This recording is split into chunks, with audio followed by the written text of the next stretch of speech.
ಒಂದೆಲ್ಗ ಸೊಪ್ಪಿನ ತಂಬುಳಿ ಮಾಡ್ಕೊತಾ ಇದ್ದೀನಿ ನಾನು. ಎಲ್ಲರೂ ಚಟ್ನಿ ಕೂಡ ಮಾಡ್ಬೋದು, ಸ್ವಲ್ಪ ಚಟ್ನಿ ಮಾಡಿದ್ರೆ ಕಹಿ ಬರುತ್ತೆ. ಇದು ನಾವು ಮೊಸರಲ್ಲೋ ಮಜ್ಜಿಗೆಲ್ಲೋ ಮಾಡೋದ್ರಿಂದ ನಮ್ಗೆ ಇದು ಕಹಿ ಬರೋದಿಲ್ಲ. ಇದರಲ್ಲಿ ಹೆಲ್ತ್ ಬೆನಿಫಿಟ್ಸ್ ತುಂಬಾನೇ ಇದೆ. ಬನ್ನಿ ಇದು ಯಾವ ತರ ಈಸಿಯಾಗಿ ಮಾಡ್ಕೋಬಹುದು ಅಂತ ತೋರಿಸ್ತೀನಿ ನಾನೀಗ ಫ್ರೆಂಡ್ಸ್. ಸೊ ನೋಡಿ, ಒಂದು ಅರ್ಧ ಸ್ಪೂನ್ ಅಷ್ಟು ತುಪ್ಪ ಹಾಕ್ತಾ ಇದ್ದೀನಿ. ಇಷ್ಟು ಬೇಕಾಗಲ್ಲ ಫ್ರೆಂಡ್ಸ್, ಬಟ್ ಆಮೇಲೆ ನಾವು ತಗೊಂಡು ಒಗ್ಗರಣೆಗೆ ಹಾಕೋವಾಗ ಅದೇ ಬಾಂಡ್ಲಿ ಯೂಸ್ ಮಾಡ್ತಾ ಇದ್ದೀನಿ. ನೀವು ಬೇಕಾದ್ರೆ ಎಣ್ಣೆ ಕೂಡ ಯೂಸ್ ಮಾಡ್ಬೋದು.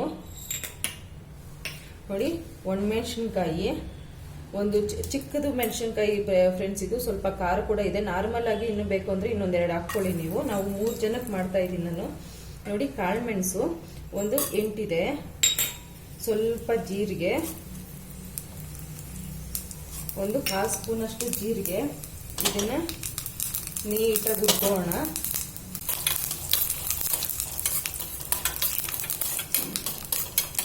ಇದು ಹಸಿ ವಾಸನೆ ಹೋಗ್ಬೇಕು ಫ್ರೆಂಡ್ಸ್, ಇಲ್ಲ ಅಂದ್ರೆ ಚೆನ್ನಾಗಿರಲ್ಲ. ಯಾಕಂದ್ರೆ ನಾವು ಕಾಯಿಸೋದಿಲ್ಲ ಸಾಂಬಾರು ಏನು, ಅದಕ್ಕೋಸ್ಕರ.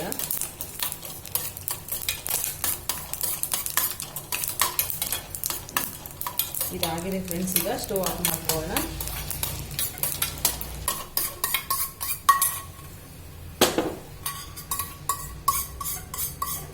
ಬಾಣಲಿ, ಅದೇನೆ ಬಾಣಲಿ ಇಟ್ಟಿದ್ದೀನಿ ನನಗೆ.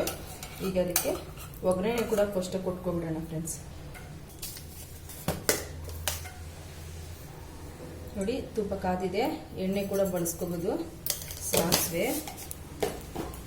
ಮತ್ತೆ ಜೀರಿಗೆ,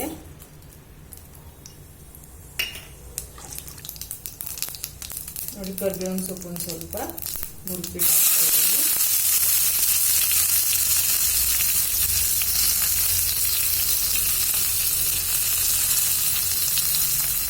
ಈಗ ನಾವು ಅದೇ ಮಿಕ್ಸಿ ಜಾರ್ಗೆ ಒಂದು 1/4 ಸ್ಪೂನ್ ಅಷ್ಟು ಉಪ್ಪು ಹಾಕ್ಕೊತಾ ಇದ್ದೀನಿ.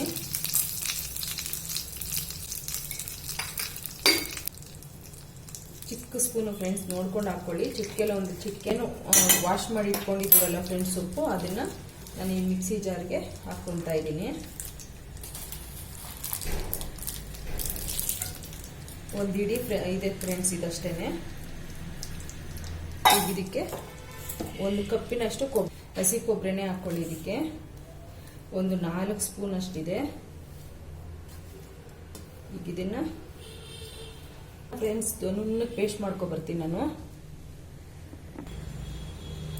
ನೋಡಿ ಫ್ರೆಂಡ್ಸ್, ನಾನೀಗ ನುಣ್ಣಗೆ ಪೇಸ್ಟ್ ಮಾಡ್ಕೊಂಡು ಬಂದಿದ್ದೀನಿ. ಒಂದೆಲ್ಗೆ ಸೊಪ್ಪು, ಕೊಬ್ಬರಿ ಎಲ್ಲ ಮಸಾಲೆ ಎಲ್ಲ ಹಾಕಿ.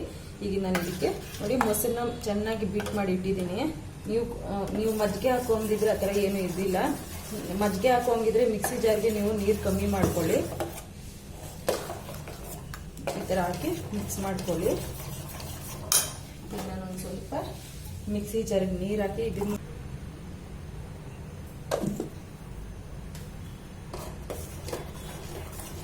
ಚೆನ್ನಾಗಿ ಮಿಕ್ಸ್ ಮಾಡ್ಕೊಳ್ಳಿ.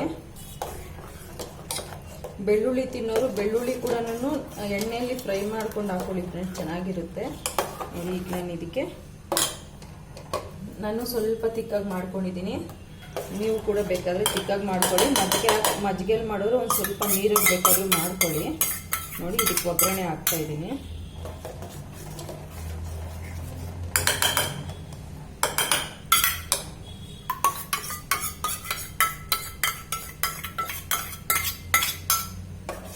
ಇದನ್ನ ಜಾಸ್ತಿ ಯೂಸ್ ಮಾಡೋದು. ಇದರಲ್ಲಿ ಚಟ್ನಿ ಕೂಡ ಮಾಡ್ಕೋಬಹುದು, ಪಲ್ಯ ಕೂಡ ಮಾಡ್ಕೋಬಹುದು. ಚಟ್ನಿ ಮಾಡಿದವಾಗ ಒಂದು ಸ್ವಲ್ಪ ಕಹಿ ಬರುತ್ತೆ. ಈ ತರ ಮಾಡಿದವಾಗ ಕಹಿ ಬರೋದಿಲ್ಲ. ನೋಡಿ ಫ್ರೆಂಡ್ಸ್, ಈ ತರ ಮಾಡ್ಕೊಳ್ಳಿ. ಹೆಲ್ತ್ಗೂ ಚೆನ್ನಾಗಿರುತ್ತೆ, ನೆನಪಿನ ಶಕ್ತಿ ಕೂಡ ವೃದ್ಧಿಸುತ್ತೆ. ಮಕ್ಕಳಿಗೂ ಕೂಡ ತುಂಬಾನೇ ಒಳ್ಳೇದಿದು. ಟ್ರೈ ಮಾಡಿ. ಇದೆ ನನ್ನ ಚಾನಲ್ ಸಬ್ಸ್ಕ್ರೈಬ್ ಮಾಡ್ಕೊಳ್ಳೋದು, ಲೈಕ್ ಮಾಡೋದು, ಶೇರ್ ಮಾಡೋದು ಮರಿಬೇಡಿ. ಇಷ್ಟೊತ್ತು ನನ್ನ ಚಾನಲ್ ನೋಡಿದ್ದಕ್ಕೆ ಥ್ಯಾಂಕ್ ಯು.